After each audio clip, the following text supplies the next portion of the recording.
Budget, আইন শৃঙ্খলা, জ্বালানি সহ কয়েকটি গুরুত্বপূর্ণ বিষয়ে জরুরি সভা হবে মন্ত্রিপরিষদ বিভাগে। এই মুহূর্তে সচিবালয়ে আছেন সহকর্মী মুরসালিন হক জুনায়েদ। সরাসরি যাব তার কাছে।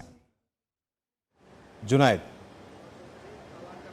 ত্রয়োদশ জাতীয় সংসদ নির্বাচনে ভূমিধস জয়লাভের পর প্রধানমন্ত্রী তারেক রহমানের নেতৃত্বাধীন যে সরকারটি গঠিত হয়েছে তার প্রথম যে অর্থ বছরের বাজেটটি আসছে 2026-27 অর্থ বছরের, সেই বাজেট পেশ হবে আগামী বৃহস্পতিবার অর্থাৎ 11ই জুন সংসদে। ইতিমধ্যেই গতকাল থেকে এই সংসদ অধিবেশন মূলত বাজেটের যে অধিবেশন সেটি শুরু হয়ে গিয়েছে এবং ফেব্রুয়ারিতে সরকার গঠনের পর থেকেই যে বিষয়টি দেখা গেছে যে বাজেটকে কেন্দ্র করে সচিবালয়ে যেহেতু নিয়মিতই প্রধানমন্ত্রী তারেক রহমান তার দাপ্তরিক কাজগুলো করছেন, সেই বাজেটের যে ধারাবাহিক বৈঠক সেটি কিন্তু সংশ্লিষ্ট মন্ত্রণালয়ে ব্যবসায়ী এবং যারা রয়েছেন তাদের সকলের সাথে এই বৈঠক অনুষ্ঠিত হয়েছে এবং বলা চলে যে আজকে বাজেট সংক্রান্ত যে সভাটি ইতিমধ্যেই মন্ত্রিপরিষদ বিভাগে চলছে সেটি আগামী 11ই জুন যে বাজেট উপস্থাপিত হতে যাচ্ছে, সেই উপস্থাপিত হওয়া আর আগে এই বৈঠকটি শেষ বৈঠক হিসেবে অনুষ্ঠিত হতে যাচ্ছে এমনটি বলা যাচ্ছে। বৈঠকটি চলছে এখন পর্যন্ত এবং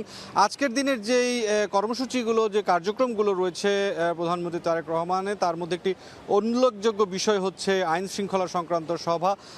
যে বিষয়টি দেখা যাচ্ছে যে দেশের সীমান্তবর্তী এলাকাগুলোতে পুশ ইনের যে ঘটনা প্রতিবেশী রাষ্ট্র ভারতের পক্ষ থেকে বিভিন্ন সময় প্রায় প্রতিদিনই উঠে আসছে গণমাধ্যমে এবং সেই বিষয়টি বিবেচনায় নিয়ে কিন্তু একটি গুরুত্বপূর্ণ বৈঠকে আলোচনা হওয়ার একটি সম্ভাবনা রয়েছে এমনটি জানা গেছে। পাশাপাশি আরও যে আরেকটি গুরুত্বপূর্ণ সভা যেটি রয়েছে সেটি জ্বালানি বিষয়ক সভা রয়েছে। ঈদুল আজহার পরবর্তী সময়েই যে বিদ্যুতের দাম বৃদ্ধি নিয়ে এক ধরনের আলোচনা সমালোচনা সর্বমহলেই ছড়িয়ে পড়েছিল এবং তার প্রেক্ষিতে কিন্তু সরকারের পক্ষ থেকে বেশ কিছু উদ্যোগ নেওয়া হয়েছে যে মিটারের যে চার্জ সেটি কিন্তু মওকুফ করা হয়েছে এবং ইউনিট বিবেচনায় সর্বনিম্ন পর্যায়ে যেই দাম নির্ধারণ করা হয়েছিল সেটি কিন্তু আগের দামই রাখা হয়েছে। তারপরেও যে বিষয়টি দেখা গেছে যে সার্বিকভাবে এখন পর্যন্ত মধ্যপ্রাচ্যে যে জটিলতা চলছে যুদ্ধাবস্থা, সেইটি কিন্তু এখনও একেবারেই নিষ্পন্ন হয়ে যায়নি। সেই বিবেচনায় কিন্তু যে জ্বালানি রয়েছে তার সরবরাহ পরিস্থিতি সার্বিক বিবেচনায় জ্বালানি বিষয়ক সভাটি রয়েছে। এখন পর্যন্ত সচিবালয় থেকে এই ছিল সবশেষ।